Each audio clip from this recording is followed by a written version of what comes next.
Programme शुरू करने से पहले हस्बे रवायत तमाम टीनेजर्स और यंगस्टर्स गन्स रखने का शौक ना रखें। उनके लिए जरूरी है कि वो हमारे इस प्रोग्राम को फौरन स्किप कर दें, कानून का एहतराम करें और कानून नाफिज करने वाले इदारों से मुकम्मल तावन करें।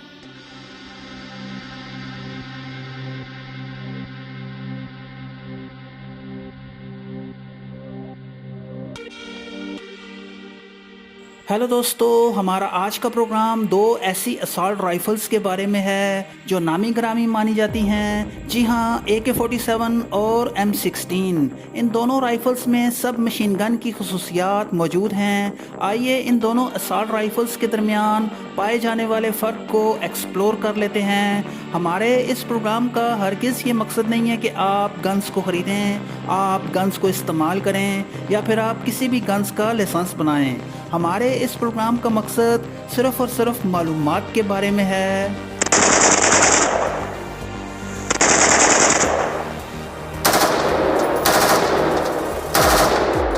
अगर आप इस चैनल पर नए हैं तो जल्दी से इस चैनल को सब्सक्राइब कर लें ताकि मुस्तकबिल में इस तरह की मालूमाती वीडियोस की खबर आपको बर वक्त मिल सके। तो आइए आगे बढ़ते हैं। प्रोग्राम की मुकम्मल जानकारी के लिए हमारे साथ जुड़े रहें। सबसे पहले बात करते चलें AK-47 के बारे में। इसे रूस के मशहूर गन डिज़ाइनर मिखाइल क्लाशनकोफ ने 1940 से 1948 के दरमियान बनाया। AK-47 में इस्तेमाल होने वाली बुलेट 7.62x39 mm पर मुश्तमिल होती है। इसे दूसरी जंगी अजीम के दौरान तैयार किया गया। दुनिया के बेशतर फौजी माज़ों पर यह सब मशीन गन अपने कामयाबी के जौहर दिखा चुकी है।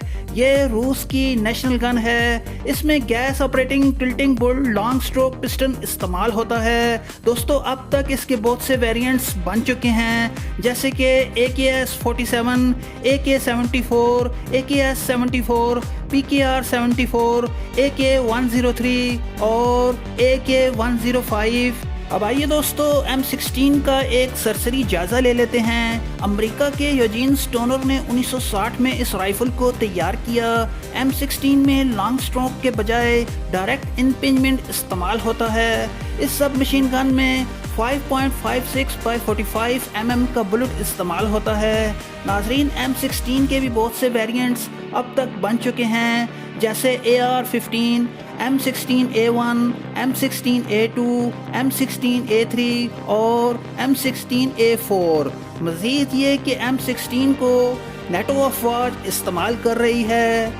आइए दोस्तों, दोनों राइफल्स के चंद फीचर्स के बारे में जान लेते हैं। AK-47 लो ऑफ कास्ट है। यही वजह है कि दुनिया भर के ममालिक इसे मुकामी सतह पर तैयार कर रहे हैं, जबकि M16 का शुमार दुनिया की महंगी तरीन राइफल्स में होता है। इस राइफल को गिनती के चंद ममालिक तैयार कर रहे हैं। इम्पोर्टेड AK-47 6 लाख से 7 लाख रुपए तक दस्तयाब है, जबकि इम्पोर्टेड M16 की कीमत 22 लाख रुपए तक दिखने को मिलती है। दोस्तों, ये एक हकीकत है कि M16 की ठीक ठीक निशाना लगाने की सलाहियत AK-47 से कहीं बेहतर है, लेकिन AK-47 की बुलेट की ताकत M16 से कहीं ज़्यादा है। वजह इसकी ये है कि AK-47 की बुलेट M16 से बड़ी होती है। M16 की बनावट में प्लास्टिक और हल्की दातें इस्तेमाल होती हैं, जबकि AK-47 में सॉलिड दातें और लकड़ी कार फरमा होती है, जिसका मैदान जंग में ये एडवांटेज होता है कि AK-47 को 10-10 मैदान जंग में इस्तेमाल किया जा सकता है, जबकि M16 के टूट जाने का खतरा हर वक्त रहता है। फायरिंग के दौरान M16 की सफाई ज़रूरी है, जबकि AK-47 की सफाई ना भी हो तो तब भी AK-47 काम करेगी। दोस्तों, यही वजह है कि AK-47 हर तरह के मौसमी हालात के लिए मौजूद तस्वर की जाती है। M16 को ज़्यादातर नेटो और अमरीकी इत्तेहाद से मुंसलिक ममालिक इस्तेमाल कर रहे हैं, जबकि AK-47 को ज़्यादातर एशिया और रूसी ब्लॉक के ममालिक इस्तेमाल कर रहे हैं। M16 की कारकर्दगी वियतनाम के अलावा बहुत से मौज़ों पर एक सवालिया निशान बनकर सामने आई है, जबकि AK-47 दुनिया में एक कामयाब सब मशीन गन के तौर पर जानी जाती है। آپ کون سی سب مشین گن کو زیادہ پسند کرتے ہیں؟ کمنٹ باکس میں اپنی رائے کا اظہار ضرور کریں۔ دوستو یہ تھا ہمارا مختصر سا پروگرام۔ اس پروگرام کو زیادہ سے زیادہ لائک کریں اور شیئر کریں۔ پھر ملیں گے ایک نئی ویڈیو کے ساتھ۔ اس پروگرام کو دیکھنے کے لیے آپ کا بہت شکریہ۔